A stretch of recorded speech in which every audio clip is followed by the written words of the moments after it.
안녕하세요. 국어만세 구독자 여러분 반갑습니다. 저는 올가국어에서 고등부를 총괄하고 있는 김희선입니다. 안녕하세요. 안녕하세요. 네, 오늘은 정말 중요한 방송인데요. 오늘은 이제 조금 있으면 고교가 배정이 완료되기 때문에 고교 배정과 관련된 조금 방송을 준비를 해봤어요. 그래서 시기상으로 굉장히 유익한 방송이 될 것 같고 수지 지역 그리고 이제 분당이나 대치 지역까지도 고교 배정과 관련된 얘기를 간단하게 드릴 거고요. 일단은 오늘 선생님 두 분을 모셨는데 두 분 다 고1 선생님이십니다. 네, 인사 좀 드려주실까요? 안녕하세요. 올가국어 스더쌤입니다. 네. 안녕하세요. 올가국어 현정쌤입니다. 네, 반갑습니다. 네네. 선생님들께서는 지금 수지 지역에서 주로 근무를 하고 계시죠? 네, 그렇죠. 수지 지역에 있어요. 예전에 뭐 분당이나 대치 이런 데서 하셨고 오늘은 그래서 수지 지역 얘기를 조금 주로 해볼까 해요. 수지 지역의 교육열이 굉장하죠. 꽤 잘해요. 네. 제가 알기로는 서울대도 굉장히 많이 보내는 맞아요. 걸로 알고 있어요. 입시 실적이 좋은 동네 중에 하나기도 하고 학부모님들께서도 관심이 굉장히 많으시고 일단은 고교 배정과 관련된 얘기를 오늘 드릴 텐데 보통 이제 고교 배정과 관련해서 뭐 수학학원이나 과학학원, 국어학원에서 설명회를 다 하잖아요. 그러면 그때 국어학원 설명회는 어떤 점을 중점으로 듣는 게 좋을까요? 일단은 올해가 원하는 고등학교 배정이 좀 안 될 가능성이 높은 한 해여서 네, 가장 학교에 대한 관심이 또 많은 시기이신 것 같아요. 왜냐하면 이제 황금 돼지띠인가요? 네, 그때 아이들이 많이 태어나서 각 학교별로 지금 정규 인원을 조금씩 늘렸거든요. 그래서 일단 가장 첫 번째는 어느 학교를 가도 기존보다는 좀 이제 1등급 컷의 인원수가 좀 늘어날 수 있다. 이제 비중이고 비율로 가기 때문에 그래서 그런 특징이 공통적으로 모든 학교가 좀 있을 것 같고요. 그 다음에 일단은 이제 수지 지역은 제일 힘든 학교가 베스트 3가 이제 수지, 홍천, 풍덕 이렇게 세 학교거든요. 그래서 세 학교는 사실은 그냥 시작부터 어느 정도 고3 난이도는 마스터해야 이제 좋은 성적을 좀 기대할 수 있다라고 생각을 해야 될 정도의 학교여서 사실 그렇게 만만치는 않은 학교들이 좀 많고요. 그럼 그런 네. 약간 수지나 홍천이나 풍덕이나 이런 학교는 설명회에 이제 학부모님들께서 가신다면 조금 뭐 시험 유형이라든지 이런 걸 좀 알고 계셔야겠네요. 그렇죠. 난이도라든지 이런 거. 네. 학교별 특징이 아무래도 주목하는 설명회인지를 많이 살피셔야 할 것 같아요. 네. 그래서 뭔가 아무래도 설명회는 학원에서 하는 것이다 보니까 그냥 학교들이나 아니면 시험 문제에 대한 분석보다는 이 시험 문제에서 그냥 막 얼마나 뭐 어떻게 학생들 성적을 만들었는지 뭐 적중을 했는지 네, 몇 개 지문 적중했다 뭐 이런 말이 설명회의 한 8화를 차지하고 있는 설명회들도 정말 많거든요. 그런데 사실상은 이제 시험 문제의 어떤 추세가 어떻게 바뀌었는지 그다음에 이제 시험의 범위의 경향은 어떻게 바뀌는 경향을 보이는지 외부 지문들은 뭐 몇 지문이 출제되었다가 몇 지문 정도로 바뀌었는지 이러한 이야기를 좀 주로 주목을 하시면 좋을 것 같아요. 보통 그 학교별 기출이라고 하잖아요. 그 파일을 구하기가 쉽나요? 그러니까 학원에 다니면은 학교별 기출을 다 풀어볼 수 있나요, 보통? 네, 보통은 네. 학원에서는 풀리죠. 네. 만약에 학원을 다니지 않으면 기출을 구하기가 좀 어렵나요? 사실 족보닷컴 이런 프로그램이 맞아요. 있어서 네. 언급을 해도 되나? 그렇다면 네. 이제 미리 조금 들어가기 전에 뭐 1학년 1학기 중간고사라도 한번 풀어보고 들어가는 게 효과적이겠네요.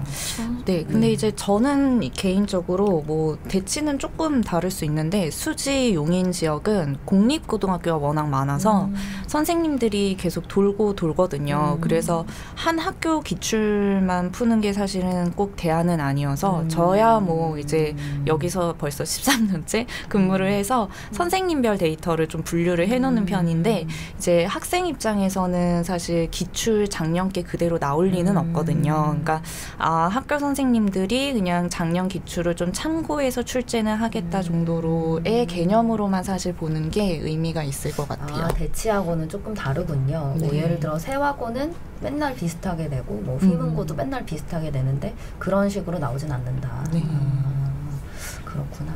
그 수지고는 첫 시험이 어떻게 나와요? 수지고는 첫 시험이 3년 내내 중에 가장 쉬운 난이도로 나와요. 근데 그래서 한 가지 문제가 첫 시험이 어려우면 앞으로는 계속 겠구나. 네. 근데 첫 시험이 조금 쉬우면 그 다음엔 이제 조금씩 여기서 더 어려워지겠구나. 요런 이제 학교별, 학년별 난이도 좀 차이가 있는 것 같아요. 근데 수지고 같은 경우에는 1학년 때는 거의 대부분 외부 지문을 문학에서만 또 출제를 많이 해서, 네. 그러니까 타 학교는 비교적 문법에서 고난이도를 좀 많이 결정하는 편인데 수지고는 유독 1학년 때는 이제 다양한 문학 외부 지문, 특히 시나 시조를 워낙 많이 내서 시나 시조. 네, 그래서 그런 학교별 특징이 좀 있고요. 또 그러나 이거는 이제 대체적인 특징이고 또 이제 학교 선생님마다 이제 어떤 분이 배치되느냐 차이는 아무래도 좀 있죠. 어쨌든 수지고에 배정되는 학생은 약간 미리 뭐 문학 개념어라든지 낯선 시나 그쵸. 아니면 시조 이런 거를 한 바퀴 좀 돌려놓는 게 좋겠네요. 네네. 홍천고는 어떻게 나와요? 홍천은 일단 평균이 일단 50을 잘 안 넣습니다. 그래서 홍천고가 굉장히 시험이 어려운 경향으로 계속 되나 봐요. 네, 그러니까 전교 1등이 82점 이렇게 나오거든요. 그래서 시험을 보고 점수에 좌절하지 말아라. 그 점수가 자기가 잘 본 걸 수도 있군요. 그렇죠. 예, 그래서 홍천은 아이들이 첫 시험 보고 무지 울어요. 근데 울 성적이 아닐 수 있어요. 네. 그래서 사실 홍천을 다니는 학생들을 제가 가르칠 때 제일 많이 걱정하는 건 마인드 컨트롤인 것 같아요. 너무 시험이 어려우니까. 네, 왜냐하면 1학년 때 너무 좌절해서 2학년 때 이제 슬럼프가 오면 답이 없거든요. 내신은 재수가 안 되기 때문에. 홍천고는 시험에 뭘 내기 때문에 어려운 거예요? 일단 시험 범위는 그냥 한 40%만 나온다고 생각을 해야 돼요. 100% 시험 범위 중에 40%만? 네, 그럼 나머지 60%는 다 보지 못한 거네요. 네, 그러니까 그냥 딸딸딸 외운 채로 들어가도 시험지를 끝까지 못 읽을 확률이 워낙 높기 때문에 그래서 사실은 이제 문제 배점을 좀 자꾸 보는 습관을 들이면 좋아요. 그래서 그 시간 안에 풀 수 있는 문제는 빨리 풀고 배점이 조금 낮은데 시간이 오래 걸릴 것 같으면 좀 스킵하고 푸는 이런 스킬들을 좀 가지고 있어야 실질적으로 본인의 실력을 그래도 다 뽐내고 나올 수 있는 학교예요. 홍천고는 1학년 때 외부 비문학 지문도 나와요? 엄청 많이 나와요. 네. 비문학 지문도 나오는군요. 네, 비문학이 제일 많이 나오기는 한데 사실 2학년 때 그게 조금 더 비중이 늘어나고요. 1학년 때는 사실 고전 문법을 이일대에서 가장 어렵게 내는 학교여서 고전 문법? 네, 그래서 1학기보다는 2학기 때가 조금 더 아이들이 이제 눈물을 많이 흘리죠. 그럼 홍천고는 비문학도 조금 준비를 해놔야 되고 고전 문법도 차근차근 준비를 해야겠네요. 네, 준비할 게 좀 많아요. 네. 제가 알기로는 여기 수지 지역에서는 풍덕고가 인원이 제일 많은 걸로 알고 있어요. 네, 그렇습니다. 그래서 작년에 제가 고3 학생들 가르쳤을 때도 이제 풍덕고 학생들이 제일 많이 들어오더라고요. 보면은 풍덕고는 고1 시험이 어떤가요? 일단 첫 시험은 봐주는 학교의 좀 대표적인 전형이라는 생각이 많이 들었었어요. 그래서 문제가 쉽게 출제가 되는데 그런데 그 와중에도 제가 항상 풍덕고를 가르칠 때마다 모든 내신에서 좀 공통적으로 느끼는 점은 서술형 문제가 이제 제가 가르친 학년에는 있었거든요. 서술형 문제가 없어진다 할지라도 문항수가 많은 편이에요. 그래서 당장 작년 2학년 기출에서는 이제 객관식 문제랑 서술형 문제, 꼬리 문항까지 다 합쳤을 때 34문제를 풀어야 했었거든요. 되게 많네요. 네, 되게 많아요, 문제 자체가. 그런데 또 되게 전형적인 건 앞에다가 킬러 문항을 일부러 넣어놓고 뒤에다가 쉬운 문제들을 넣어놨었어요. 그래서 앞부분의 문제를 푸느라 뒤에 있는 정작 쉬운 문제들은 손도 못 대게 만드는 유형이 되게 많았었습니다. 그래갖고 이제 전형적으로 저번에 내 실력보다 2점 더 받는 법 이런 동영상에서 이야기하셨다시피 너무 어렵다 싶으면은 일단은 잠깐 킵해놓고 뒤에서 풀 수 있는 것들을 먼저 해결하는 게 중요하다 하셨잖아요.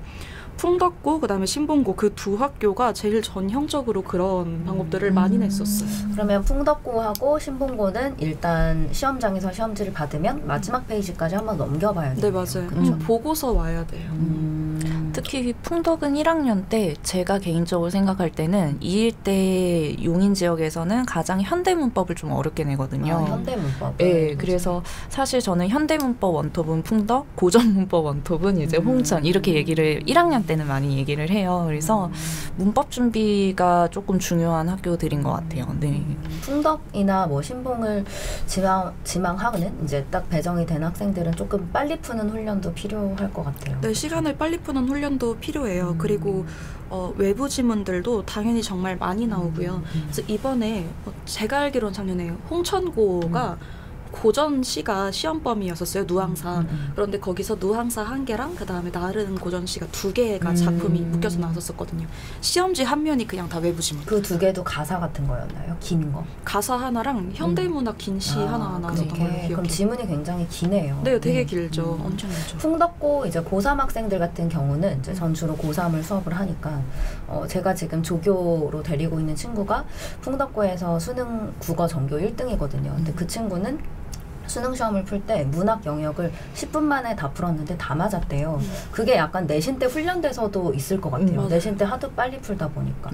또 이제 다른 조교는 이제 내신이 풍덕고 내신인데 1.0이에요. 그 학생도 지금 조교로 일하고 있는데 그 학생도 그 고3 때도 내신 대비할 때 보면 1학년 때 난이도랑 그렇게 큰 차이가 없다고 하더라고요. 그러면 풍덕고는 1학년 때도 약간 난이도가 높게 나오는 편인 것 같아요. 네, 딱 첫 시험 한 번까지만 봐줘요. 그래서 그 다음 시험에서는 이건 제가 그때 제자한테 살짝 미안했던 경험인데 첫 시험에서 100점이 나왔던 제자가 있었어요. 그런데 그 다음 시험에서 82점이 나온 거예요.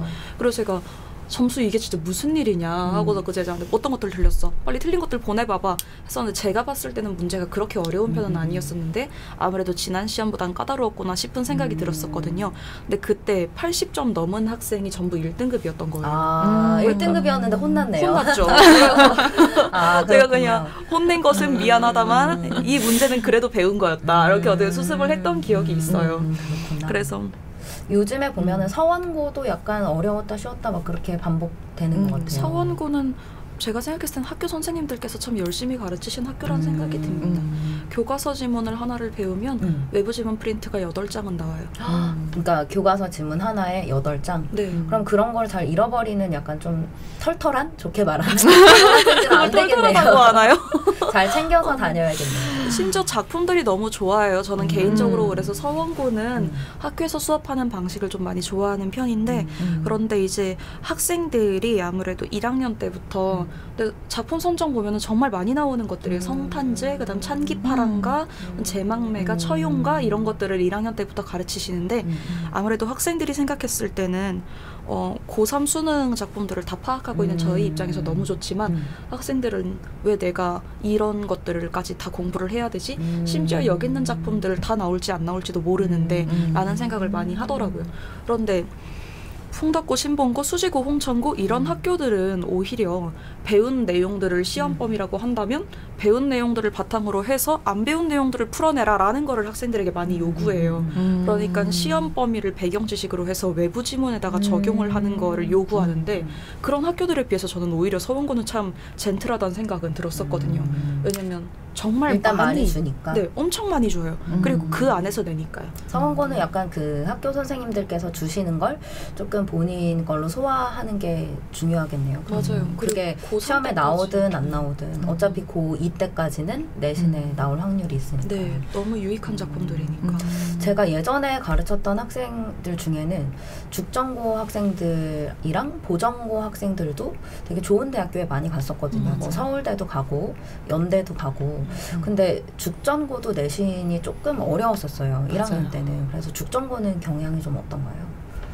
죽전 같은 경우에는 일단 전체적으로 조금 다양하게 내는 느낌이 좀 강하고 다양하게. 네, 그리고 이제 좀 최근 기출 같은 경우에는 갈수록 이제 문법보다는 조금 문학이랑 독서 쪽으로 좀 트는 것 같아요. 왜냐면 수능식으로 내려고 하시네요. 네, 왜냐면은 이제 아무래도 공통 영역이 문학하고 독서다 보니까 그런 부분들이 좀 있는 것 같고요. 이거는 사실 성복도 좀 비슷한 것 같아요. 그래서 성복 같은 경우에는 이제 한 4년 전, 그러니까 이게 선생님들이 돌고 도니까 자꾸 기출 유형이 좀 바뀌긴 하는데 이제 원래 성복은 문학 수가 되게 되게 많았었어요. 근데 갑자기 이제 문항수가 그때부터 줄면서 약간 수능으로 치면은 2점짜리랑 3점짜리 중에 3점짜리 문항만 20개를 내는 느낌이거든요. 그래서 계속 보기에 외부 지문이 들어가 있고 이런 식이어서 그래서 지문을 읽는 힘이 좀 있지 않으면 조금 힘든 그런 학교고 그 다음에 아이들마다 또 이제 쉬운 유형을 좀 이제 완벽하게 잘 푸는 아이가 있고 또 어려운 문항을 좀 이제 꼼꼼하게 잘 푸는 아이들이 있는데 이제 성복고는 기본적으로 고난이도만 좀 잘 푸는 아이들이 훨씬 더 유리하고 죽점도 좀 비슷한 경향이 있어요. 그런 문항이 많이 나와서요. 혹시 또 다른 학교 언급해 주실 만한 학교 있을까요? 용인 지역에서?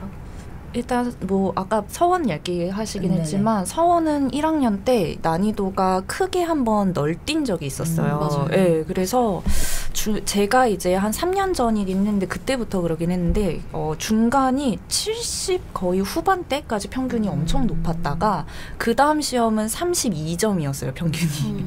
근데 그 문제를 아이들이 왜 그렇게 많이 틀렸나 하고 봤더니 앞에 너무 쉬웠으니까 정말 공부를 안 하고 기말을 본 거예요. 근데 아이들이 이제 두 번째 페이지까지 풀고 다 뒤를 다 그냥 백지로 그냥 제출한 적이 또 있었대요. 그래서 이제 그런 난이도 격차에 대한 그런 대응력이 좀 있는 학생들이 좀 꾸준하게 좀 잘 볼 수 있는 특징이 또 있고. 네.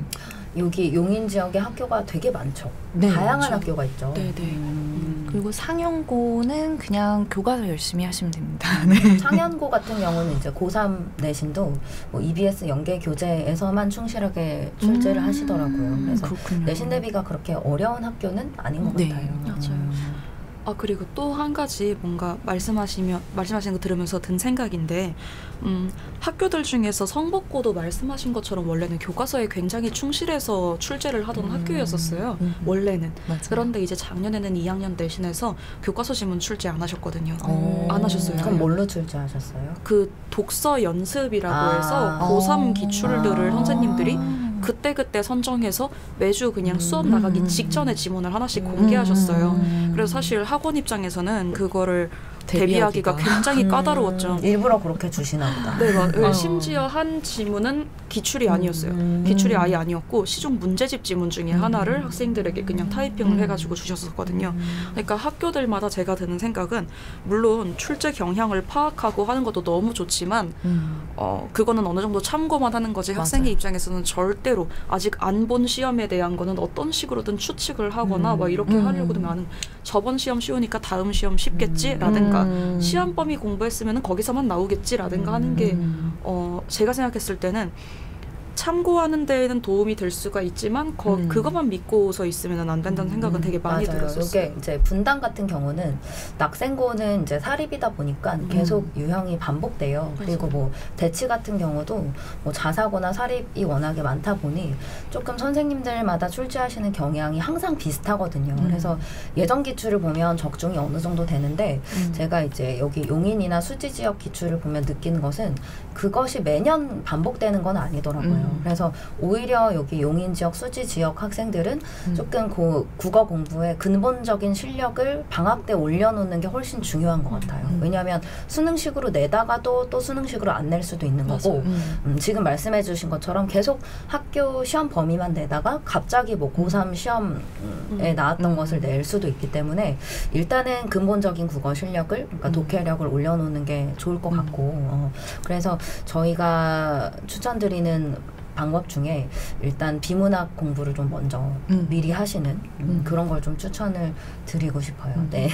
그리고 강사들이야 어차피 학교 선생님들이 어떤 분들인지 이름을 좀 파악해서 또 알 수 있지만 사실 학생들 입장에서는 조금 어떻게 출제될지 추측하기가 더 쉽지 않을 것 같아요. 네, 그래서 그렇죠. 네, 그런 부분은 아무래도 조금 도움을 받을 수밖에 없는 부분은 있는 것 같아요. 네. 네네. 이제 계속 설명회 같은 게 시작이 되잖아요. 모든 그 학원마다. 거기서 조금 뭐 학원 자랑이라든지 학원 홍보라든지 이런 정보는 그냥 좀 걷어내시고 조금 뭐 시험 유형 분석이라든지 아니면 출제 경향이라든지 이런 좀 효율적인 정보를 주로 얻으셨으면 좋겠습니다. 네. 네. 그러면 고교 배정 설명회와 관련된 방송은 여기서 마무리하도록 하겠습니다. 지금까지 시청해 주셔서 감사드립니다. 감사합니다. 감사합니다.